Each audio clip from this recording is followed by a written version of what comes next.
Ambon, pernah juga di Sumba. Yang Katolik itu saya suruh gini, udah kamu pergi mengaku dosa dulu. Saya bilang nanti saya dampingi gitu. Ya ketemulah biasanya dengan para pastor gitu, terus mereka pengakuan dosa, biasanya itu 45 sampai 1 jam. Keluar dari ruangan itu biasanya nih, Pak, saya udah sembuh, Pak.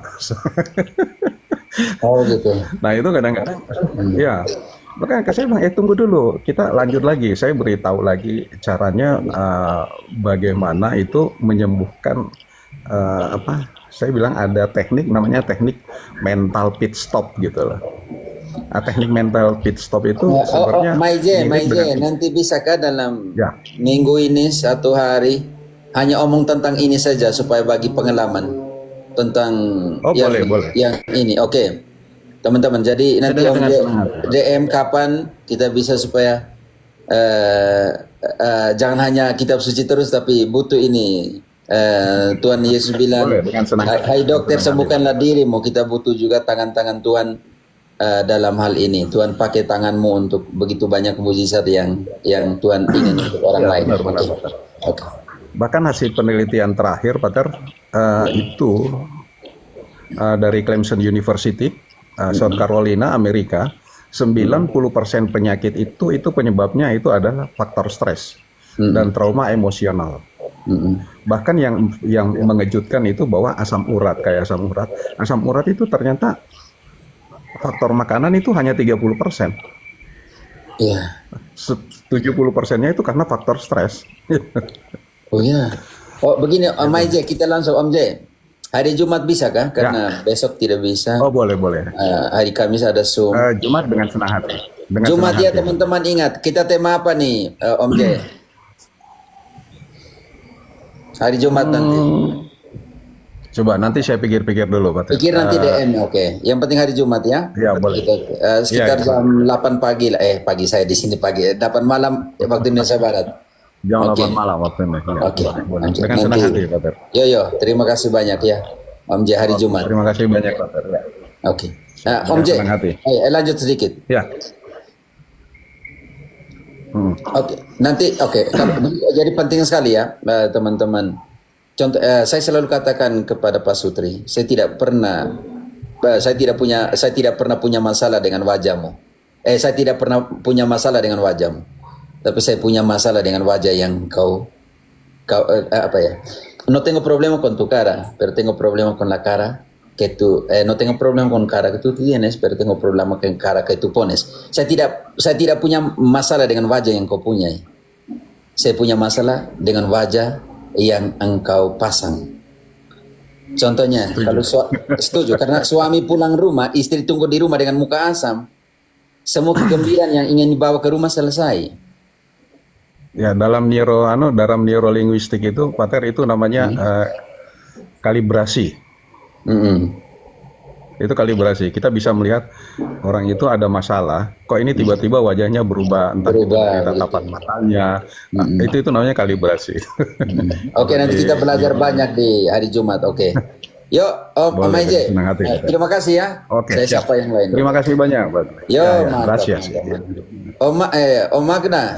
Om Magda, bisa hidupkan mayitmu? Saya turun dulu, Pater. Oh ya, hari Jumat ya.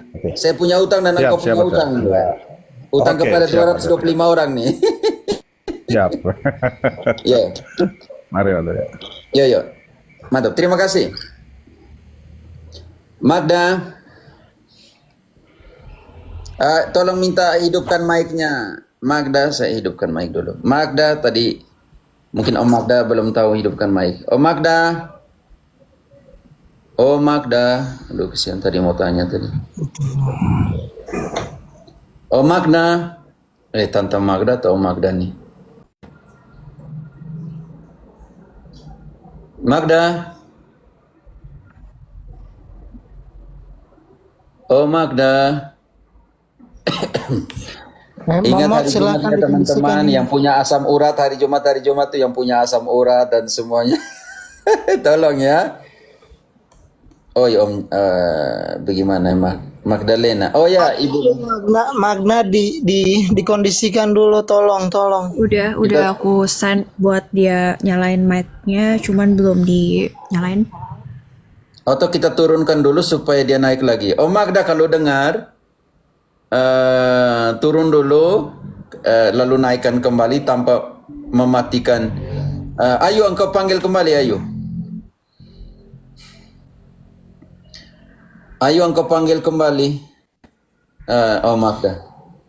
Oke, sambil menunggu Om Magda, Om Pankrasio yang lagi menanti kelahiran anaknya. Saya sementara simak dulu Pak. Saya Oke, dengar. ayo, tapi engkau panggil kembali, undang kembali Magda tadi, Om Magda. Kesian tadi mau tanya-tanya, lagi penjelasan tema lain.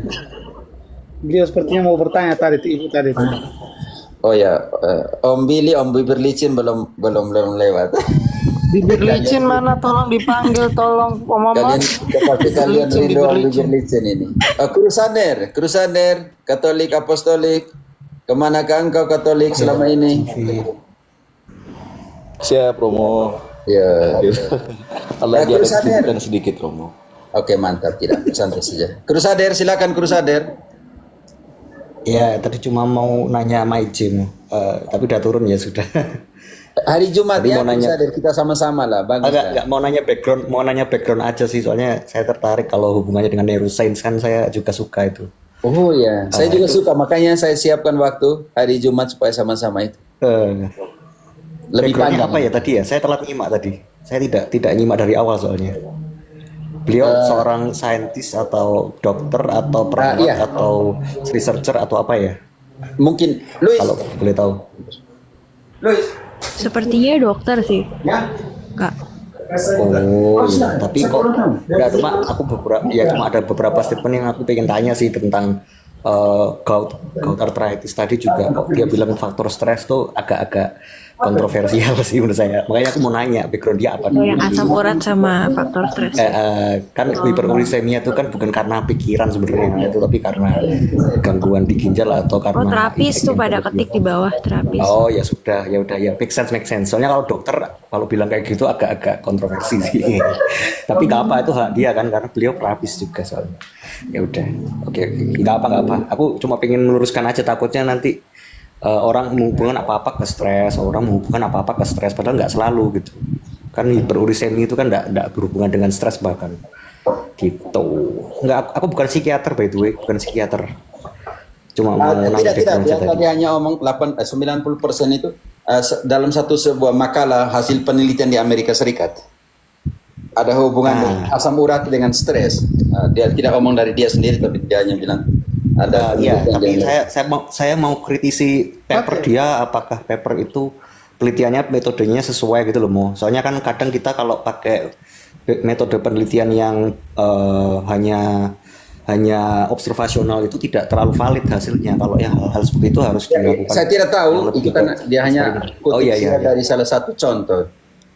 Atau contoh Oke, kecil oke, kan, oke, kalau siap, kita stres kan larinya ke perut kan, Om Crusader.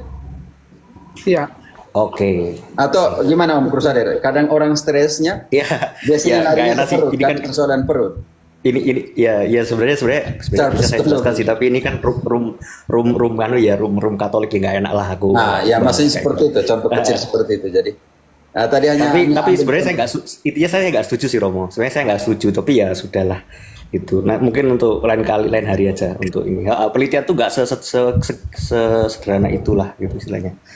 Gitu. Dan namanya saya- kalau teori kan selalu diuji, Pak. Tapi menurut background pengetahuan saya sendiri ya, itu tidak berhubungan secara langsung memang. Pikiran tuh tidak ada hubungannya dengan kadar asam urat. Asam urat itu kan produk buangan dari DNA, Romo. Produk buangan dari DNA itu nggak ada hubungannya sama psikis. Itu secara teori dasar aja nggak nyambung loh. Tapi kalau kita mau hubungkan secara empiris ya, secara penelitian memang bisa sih, cuman tidak direct gitu, tidak langsung. Karena kan pemecahan asam urat itu kan produk buangan dari DNA di sel, itu kan bukan hubungannya dengan kadar neurotransmitter di otak atau kadar hormon stres di tubuh kita, nggak ada hubungannya itu gitu loh. Tapi kalau kita mau penelitian berdasarkan perilaku, misalnya perilaku seseorang ketika dia makan, kemudian kita hubungkan dengan kadar asam urat di darah, mungkin bisa. Perilakunya itu kan yang berhubungan dengan stresnya mungkin ya, ketika dia binge eating, misalnya dia lagi stres, kemudian dia makan banyak. Nah, makan banyak ternyata yang dimakan makanan dengan kandungan purin yang tinggi. Mungkin kalau penelitian itu make sense gitu loh. Berarti hubungan stres dengan kadar asam urat tinggi itu ada hubungannya. Itu saya masih bisa nerima. Tapi bukan berarti asam urat itu efek langsung dari stres, itu enggak. Crusader, dia tidak menjelaskan apa-apa, dia hanya bilang contoh salah satu penelitian di Amerika Serikat. Dia tidak menjelaskan apa-apa tadi tentang hasil itu. Hanya dia bilang contoh kecil, ada penelitian di Amerika Serikat hasilnya seperti itu. Dia tidak dari pemikirannya tidak. Dia hanya ambil satu sampel kecil dari sebentar saya terima kembali Maije supaya Oh, balik lagi bisa tuh. bisa diklarifikasi. Dokter ya, Yang saya lagi. dengar tadi bukan menjelaskan tentang penelitian. Pak, jangan debat ya, jangan debat di Itu sini. Kak, balik lagi Kak. Yo Radeja, Maije-nya. sebentar ya. Pak Kita Maije-nya. selesaikan tema ini dulu.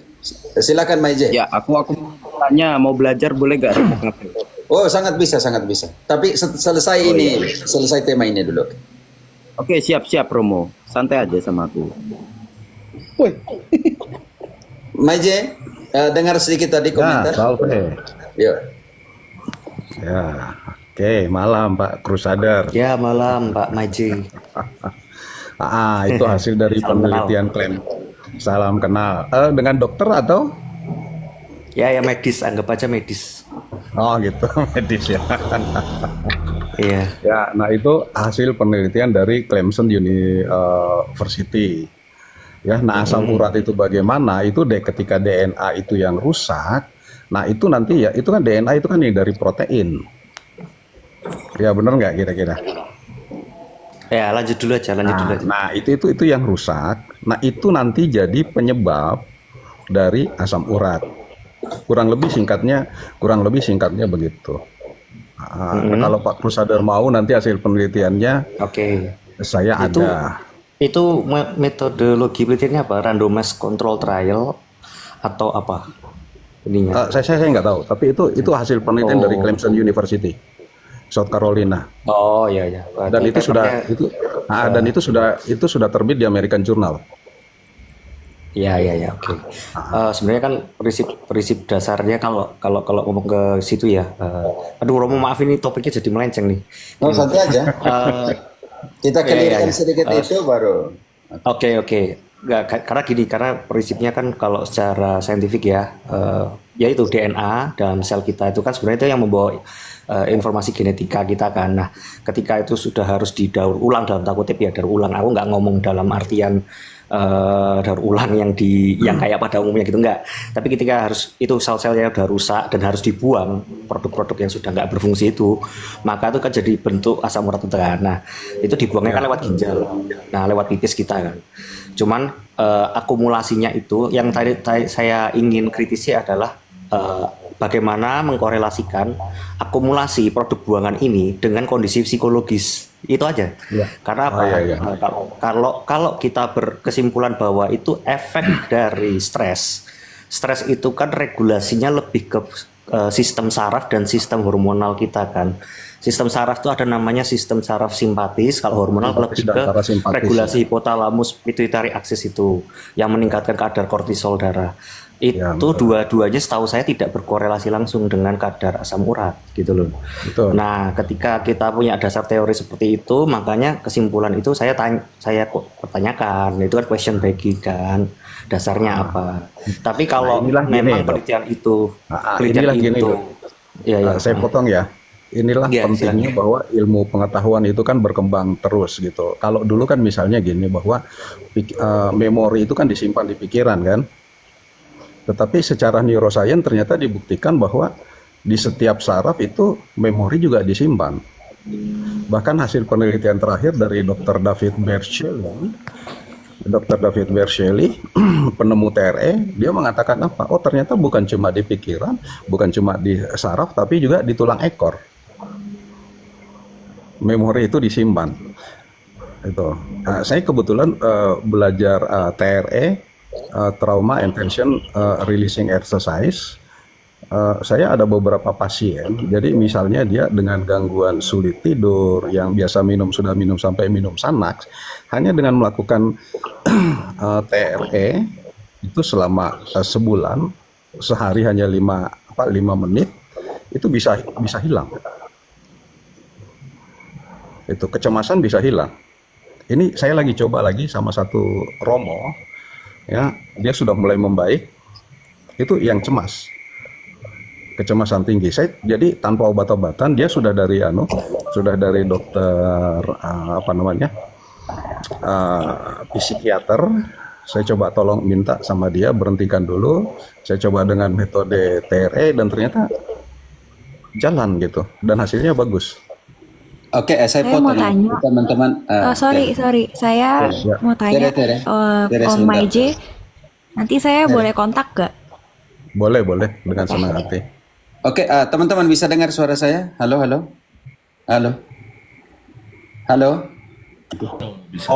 Bisa.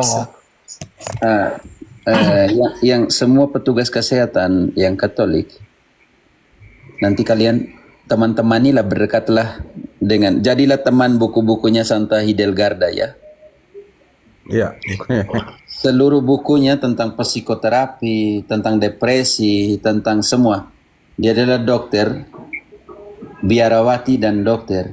Bagaimana dia menjelaskan seluruh, contohnya buku-bukunya seperti ada hubungan bagaimana kecemasan, depresi, kesedihan dan semua dengan struktur tubuh kita dan bagaimana bagian spiritualnya, dan dia juga mengajukan begitu banyak terapi-terapi dalam pengertian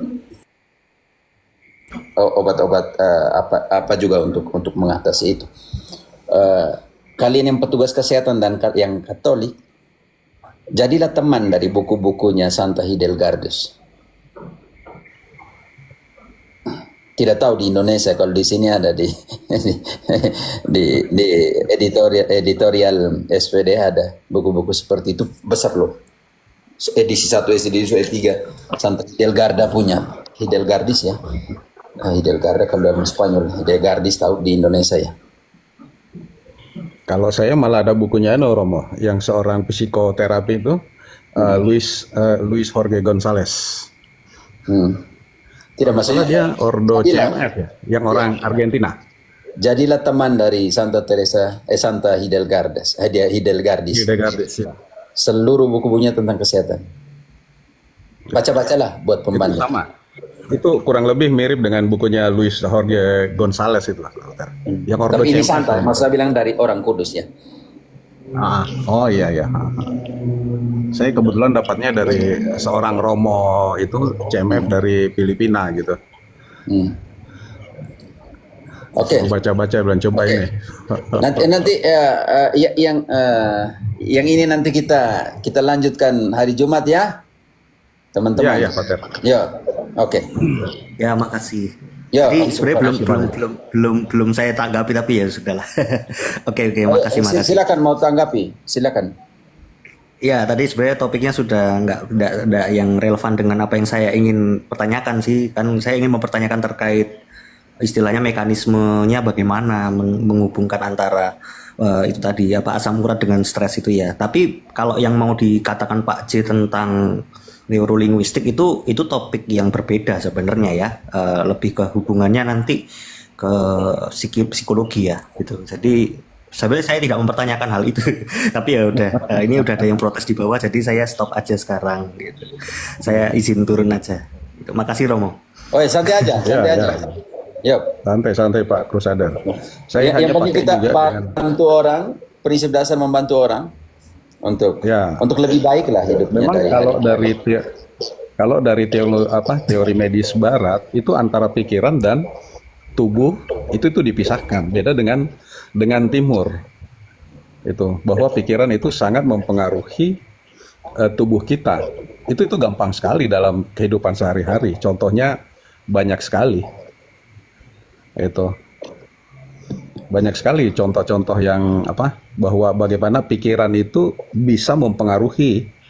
Coba aja gini, ya teman-teman semuanya, coba aja nanti tes gitu dalam keadaan rileks, lalu mengatakan gini, dengan tegas ya, dengan tegas dalam hati katakan saya lagi demam, dan rasakan demam itu. Lalu kemudian nanti pegang keningnya. Gitu. Nah itu secara medis gimana itu mau dibuktikan gitu. Itu hanya dari kata-kata. Seperti itu. Nah, ya lanjut. Tapi nanti hari Jumat. Ya, kalau itu sih saya bisa menanggapi ya. Sebenarnya kan kalau demam itu kan sebenarnya reaksi peradangan ya, inflamasi. Ada namanya itu molekul-molekul kecil yang namanya sitokin kan, itu protein-protein Ya, yang menstimulasi ini ya beberapa organ di otak kita. Kalau itu namanya hipotalamus kan. Jadi di hipotalamus itu ada center termoregulasi. Jadi ketika kita misalnya ada infeksi ya, misalnya ada virus, partikel virus, protein virus yang masuk misalnya. Nah, itu sitokinnya keluar terus mengeluarkan prostaglandin sehingga dia akan menyesuaikan termoregulasi sehingga itu. Kalau misalnya ada ya gimana? Ini gini Pak Crusader, maksud saya ini dalam keadaan tidak sakit, dalam keadaan normal. Dalam keadaan normal. Katakan itu dengan tegas dalam hati. Coba aja. Nah itu bagaimana dibuktikan secara medis gimana? Ya itu main body dualism ya. Nah, itu yang saya bilang tadi. Ya filosofinya René Descartes kan itu. Ya. Saya pendekatan tidak ada hubungannya dengan René Descartes, tidak ada hubungan dengan René Descartes. Bila saya berpikir maka saya ada, enggak ada hubungannya sama itu.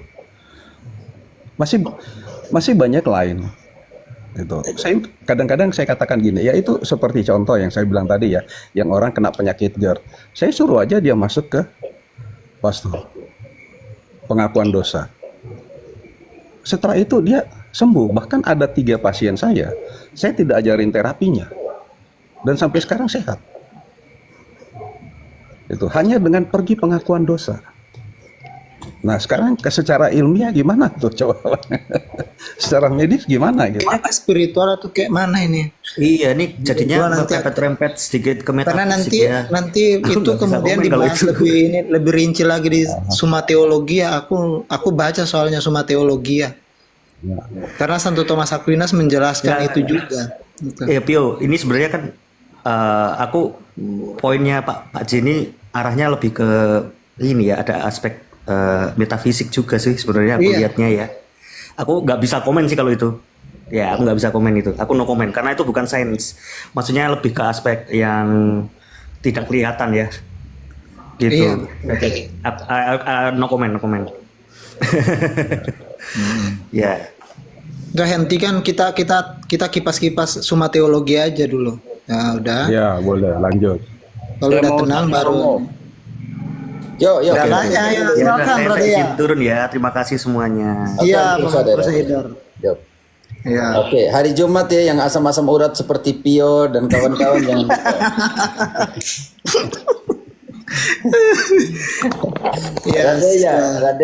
Radea silakan kawan Radea. Sebenarnya kalau doa arwah di dalam gereja Katolik tuh apakah ada dasar Alkitabnya, Romo? Ada. Soalnya saya ditanya sama teman-teman saya kayak gitu tuh saya nggak bisa jawab ini, Romo. Oke, yang pertama 2 Timotius 1 ayat 16 sampai 18.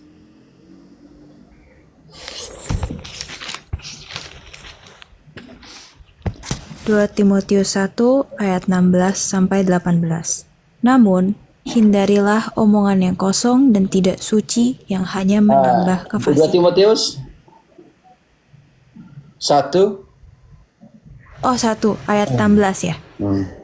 Oke.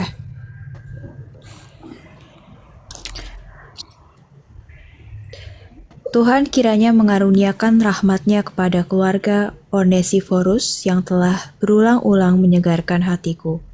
Ia tidak malu menjumpai aku di dalam penjara. Ketika aku di Roma, ia berusaha mencari aku dan sudah juga menemui aku. Kiranya Tuhan menunjukkan rahmat-Nya kepadanya pada hari itu, betapa banyaknya pelayanan yang ia lakukan di Efesus, engkau sangat mengetahuinya. Salah ya Romo ya? Apa benar? Berapa tadi, Romo? Ya itu. 1 ayat Benar. 16 dan sampai 18. Oke, ayat 16 Paulus mendoakan keluarga yang masih hidup. Sedangkan ayat 18 dia mendoakan jiwanya Onesiphorus. Hanya karena terjemahan ke Indonesia hanya dalam present tense semua, tidak akan menemukan banyak hal yang ia telah artinya yang telah dilakukan Onesiphorus. Itu yang tidak diperhitungkan di situ. Oke, itu yang pertama. Sampai dengan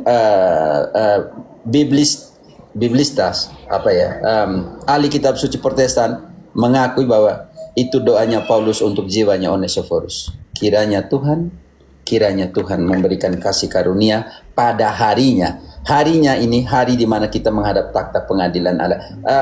Konsentrasi dulu di ayat 18, nanti saya larinya kemana? Teresa bantu dulu. Kiranya Tuhan menunjukkan rahmat-Nya kepadanya pada hari itu. Betapa banyaknya pelayanan yang ia lakukan di Efesus, engkau sangat mengetahuinya. Kiranya apa, Teresa? Kiranya Tuhan menunjukkan rahmat-Nya Pada hari itu. pada hari itu. Hari itu apa? Oke, dijelaskan dalam 2 Korintus 5 ayat 10. Hari di mana kita menghadap apa? Garis bawah hari itu.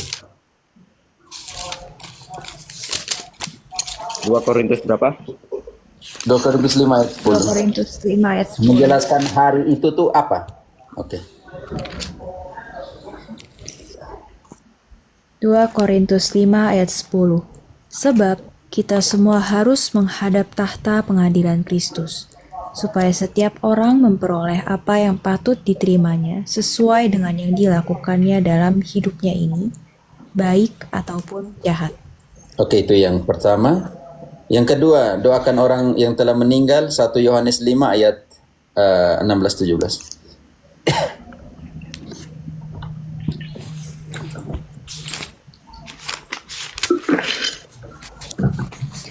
1 Yohanes 5 ayat 16 sampai 17. Kalau seseorang melihat saudaranya berbuat dosa, yaitu dosa yang tidak mendatangkan maut, hendaklah ia berdoa kepada Allah, dan Dia akan memberikan hidup kepadanya, yaitu mereka yang berbuat dosa yang tidak mendatangkan maut. Yohanes berapa tadi, Romo? Sorry. Engkau baca di bawah, ada yang taib tuh. Engkau jangan tanya, baca. Ayat 16 sampai 17. Tolong dong, saya sebut ayat kalian baca langsung seperti dan saya ulang tercapek juga. Ada dosa yang mendatangkan maut, tentang itu tidak kukatakan bahwa ia harus berdoa. Semua kejahatan adalah dosa, tetapi ada dosa yang tidak mendatangkan maut. Konsentrasi di ayat 16 dulu. Kembali. 1 Yohanes 5 ayat 16 dibaca ulang. Kalau seseorang melihat saudaranya berbuat dosa, yaitu dosa yang tidak mendatangkan maut, hendaklah ia berdoa kepada Allah, dan Dia akan memberikan hidup kepadanya, yaitu mereka yang berbuat dosa yang tidak mendatangkan maut. Ada dosa yang mendatangkan maut, ada dosa yang tidak mendatangkan maut. Jika engkau mengenal saudaramu yang meninggal, tapi dosanya tidak mendatangkan maut, berdoalah untuk dia. Kenapa kita tahu dia sudah mati? Yaitu ketika pernyataan di situ, Allah memberikan mereka hidup. Berarti dengan doamu engkau membantu sekali supaya saudara-saudari kita yang telah meninggal, tetapi dosanya tidak mendatangkan kematian. Bagi teologi Protestan, semua dosa mendatangkan kematian, tetapi di situ dijelaskan ada dosa yang tidak mendatangkan kematian. Ini harus dipertegas di situ. Pertanyaan saya, yang Protestan punya, kalau kita mau pakai teologi Protestan, semua dosa mendatangkan kematian. Tetapi bagaimana bertolak belakang dengan kata Yohanes tadi, 1 Yohanes 5 ayat 16, ada dosa yang tidak mendatangkan kematian. Kalau begitu, tempat di mana orang-orang yang dosanya tidak mendapatkan kematian, dan karena doa-doa kita kepada Allah, Allah memberikan hidup. Karena tidak ada purgatorium, Protestan tidak bisa mendoakan mereka. Itu yang kedua. Yang ketiga, karena mereka tidak ada deuterokanonik, maka mereka tidak ada pendasaran penting ketika di dalam deuterokanonik, ada dalam tradisi Yahudi, mereka tuh mendoakan orang mati keluarga-keluarga mereka yang telah mati 4 kali dalam 1 tahun. Orang Yahudi mendoakan keluarga mereka yang telah meninggal. Contoh paling kecil dalam 2 Makabe 12 ayat 44-45. Sangat jelas ketika serdadu Israel yang dipimpin oleh Makabe meninggal di medan tempur. Dan apa yang dibuat oleh Makabe. Disinilah konsep kebangkitan dalam pengertian itu. Silakan Teri. Ada Makabe enggak? 2 Makabe 12 ayat Ada. 44-45. 2 Makabe 12 ayat 44 sampai 45.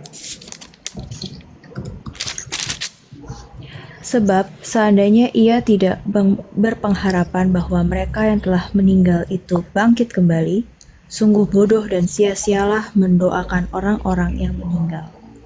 Namun, jika ia memandang pahala mulia yang disediakan bagi semua orang yang meninggal dalam kesalehan, pikirannya itu suci dan saleh. Karena itu, ia membuat pendamaian bagi semua orang yang meninggal, supaya mereka dilepaskan dari dosa-dosa mereka. Mendoakan orang mati adalah pikiran yang suci dan saleh dan suci. Karena itu orang Yahudi mendoakan keluarga mereka yang telah meninggal 4 kali dalam 1 tahun. Di dalam perayaan seperti Kaldis, Del Doliente atau yang dinamanya Sikor, mereka mendoakan 4 kali dalam 1 tahun untuk arwah-arwah mereka yang keluarga mereka yang telah meninggal. Dan orang Yahudi pergi mengunjungi kubur nenek moyang mereka, orang-orang yang telah meninggal, dan di sana mereka berdoa untuk keselamatan dari arwah-arwah yang telah meninggal. Kalau seandainya perjanjian baru adalah kegenapan dari perjanjian lama, yang digenapi dalam Protestan itu apa? Om Radeya dalam pengertian mendoakan orang mati. Gimana Romo? Pertanyaannya apa tadi? Sorry. Kalau perjanjian lama baru adalah kegenapan dari perjanjian lama, maka yang perjanjian yang dipunyai oleh Protestan adalah kegenapan dari perjanjian yang mana?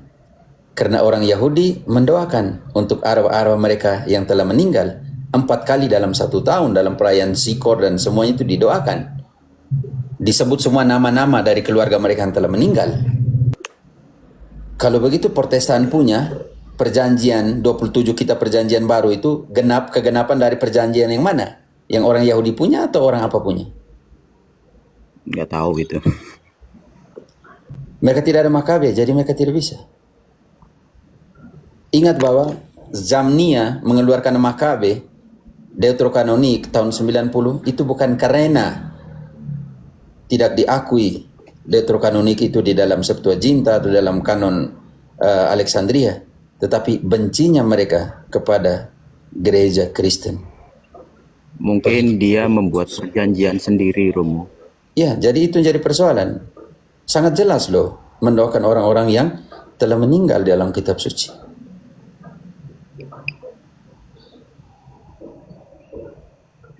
Radia sekitar seperti itu ya. Yang kedua, sangat jelas di dalam Yohanes 11 ayat 25. Akulah kebangkitan dan hidup. Barang siapa percaya kepadaku tidak akan mati, melainkan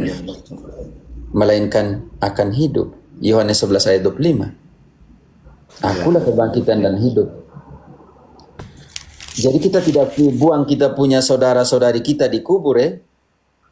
Kita buang di sana. Kesian kok. Emangnya mereka tidak punya sejarah dalam hidup kita? Membesarkan kita, melahirkan kita, memberi kita makan. Setelah kita kubur, kita lepas di sana saja. Buang seolah-olah itu binatang. Binatang juga kita masih menghargai. Apalagi yang diciptakan menurut gambar Allah. Dan inilah keluarga kita yang masih hidup dan yang sudah mati. Keluarga Allah. Kita baca dulu Yohanes 11 ayat 25. Yohanes 11 ayat 25. Jawab Yesus kepadanya, Akulah kebangkitan dan hidup. Siapa yang percaya kepadaku, ia akan hidup walaupun ia sudah mati. Radeja artinya yang sudah mati juga masih dinamakan keluarga Allah atau tidak di situ? Kalau kita mau analisa. Masih karena akan mendapatkan kebangkitan. Iya, kebangkit berarti mereka juga masih hidup. Mereka juga menjadi bagian dari keluarga Allah. Emangnya engkau bisa melupakan keluargamu, Radeja, karena kematian engkau melupakan keluargamu? Nggak mungkin. Gak mungkin. Efesus 2 ayat 19. Kita adalah rekan sewarga dengan orang-orang kudus dan keluarga Allah. Kita jangan pikir mereka yang sudah mati tidak lagi keluarga Allah. Justru mereka yang sudah di sana jadi keluarga Allah yang lebih dekat dengan Tuhan Allah. Kita ini masih jauh kok. Efesus 2 2 ayat 19. Kita adalah rekan-rekan sewarga dengan siapa dan kita adalah apa? Demikianlah kamu bukan lagi orang asing dan pendatang, melainkan kawan sewarga dari orang-orang kudus dan anggota-anggota keluarga Allah. Emangnya kalau di surga bukan lagi keluarga Allah? Emangnya kalau sudah mati tidak ada keluarga Allah lagi? Radeja, kalau sudah mati tidak ada lagi keluarga Allah, bukan mereka bukan menjadi bagian dari keluarga Allah kalau sudah mati? Justru mereka lebih dekat dengan Tuhan Allah kan? Iya betul. Dan mereka Dia adalah kan keluarga sudah Allah, kita semua adalah keluarga Allah. Maka tugas kita 1 Timotius 2 ayat 1 untuk mendoakan satu sama lain. 1 Timotius 2 ayat 21. Ayat 1 Nona. 1 Timotius 2 ayat 1. Karena itu, pertama-tama aku menasihatkan, naikkanlah permohonan, doa-doa syafaat, dan ucapan syukur untuk semua orang. Lanjut, untuk siapa-siapa saja. Untuk raja-raja dan semua pembesar, agar kita dapat hidup tenang dan tentram dalam segala kesalehan dan kehormatan. Karena mereka yang percaya kepadaku, Yesus bilang, akulah kebangkitan dan kehidupan. Barang siapa yang percaya kepadaku akan hidup walaupun sudah mati. Artinya mereka masih hidup atau tidak, Radeja? Masih. Dan tugas kita dalam 1 Timotius 2 ayat 1 adalah mendoakan, saling mendoakan. Naikkanlah doa permohonanmu, syafat, pujian kepada Allah untuk semua orang. Untuk mereka juga yang setelah mati, kita juga. Apakah mereka yang telah mati bukan juga menjadi bagian dari kita? Masih bagian juga. Kecuali Protestan.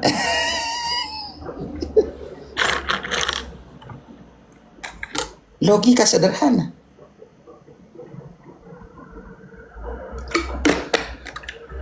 Kan sekerja itu Romo, Luther dan Katarina. Yang mana orang kudusnya? Dari keduanya, Katolik Apostolik, yang mana? Katarina Santa Pandora. Ada yang tulis ini. Kasih tahu juga Proti, Romo. Jangan berdoa kepada Yesus yang sudah mati. Kalian ini.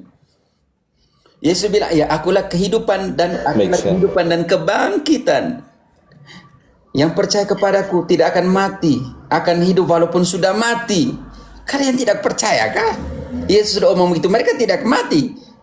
Dan mereka adalah keluarga Allah, kita semua adalah keluarga. Tapi Lalu